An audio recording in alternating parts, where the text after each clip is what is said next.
Finding balance. Hello, my name is Michel. I recently completed an action research project focused on sustainability. In order to understand my project, the best place to begin is with my mission statement. My mission is to educate others on social changes that I am both passionate and knowledgeable about. In doing so, I hope to influence others to implement the knowledge I give them in both their own lives and the broader community.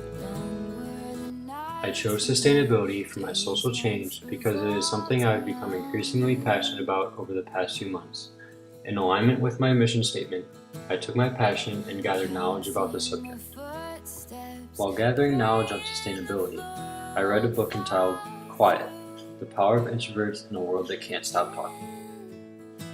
The book's author, Susan Cain, describes the world we live in today as a culture of personality. This culture of personality is one in which extroversion not only makes you more successful, but also a better person. However, Cain stresses that in reality, a balance is needed in each person, of both introverted and extroverted qualities. I connected with this idea in the fact that in my own leadership, I feel a discrepancy between my introverted qualities and the extroverted stigma associated with leadership.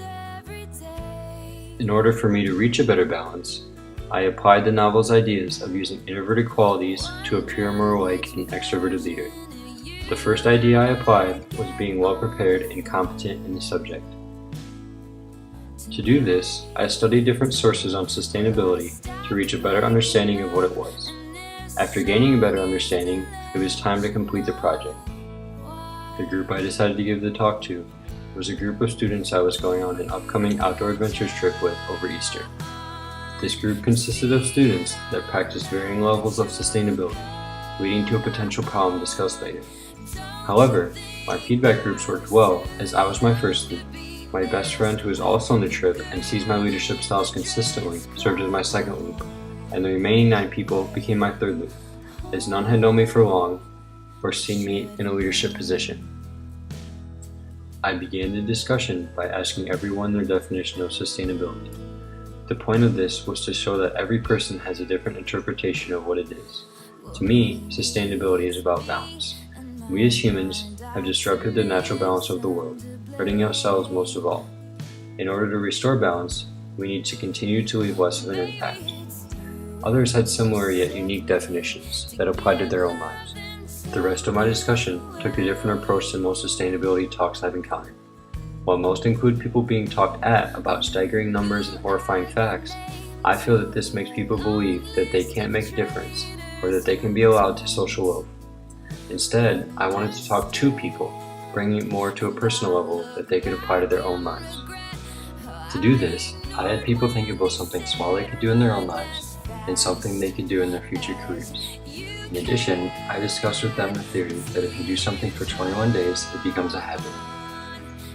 It is my hope that each person uses these discussions to develop at least one small sustainable practice and to bring sustainability into the workplace. After applying it to their own lives, I also discussed the idea that sustainability requires creativity. There are always new and creative ways of being sustainable. Cain talks about creativity in her book, but goes in the opposite direction of most creative thinkers today. While a growing number of people believe that creativity requires groups, she argues that the most creative people have done their best thinking on their own. Applying Cain's belief, if we really want to become more creative and sustainable, we must first take time to sit down and consciously think of how to do so.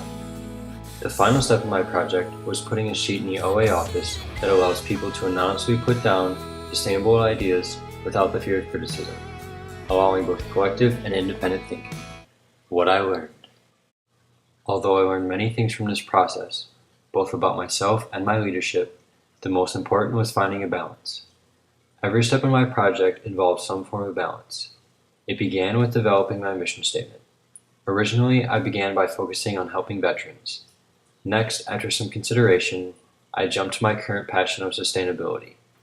Finally, with the help of Tara, I reached a balance by deciding to include any social change I am currently passionate about, as it can change with time. Along with my mission statement, I also found balance in both sustainability and my novel, as previously mentioned. Balance can be applied to both mine and others' leadership styles. I've learned that even an introvert can balance out their inadequacies and develop more extroverted qualities when in need. Psychologist Brian Little calls this the free trade theory and says that a time of need may be for someone you love, something you're passionate about, or anything you deem important. It's not about being fake, but going outside your normal personality when necessary. It is empowering for me to know that, although I have inherent introverted qualities, I can have the qualities of an extroverted leader when necessary. On the same note, I believe it's just as important for an extrovert to understand that, although they may be described as bad listeners at times, when listening is required for their leadership, they too can do just as well as introverts. Other examples of finding a balance include being both an assertive leader and a servant leader, and being both task and relationship oriented. While the main thing I learned from this project was finding balance, I also learned other valuable information. For one, I learned that the original problem that I was nervous about, not being the most knowledgeable one, wasn't a problem at all. Although there were people in the group who had more knowledge than me, my job as a leader wasn't simply to be the smartest, but to facilitate others so that they can share their knowledge with the group.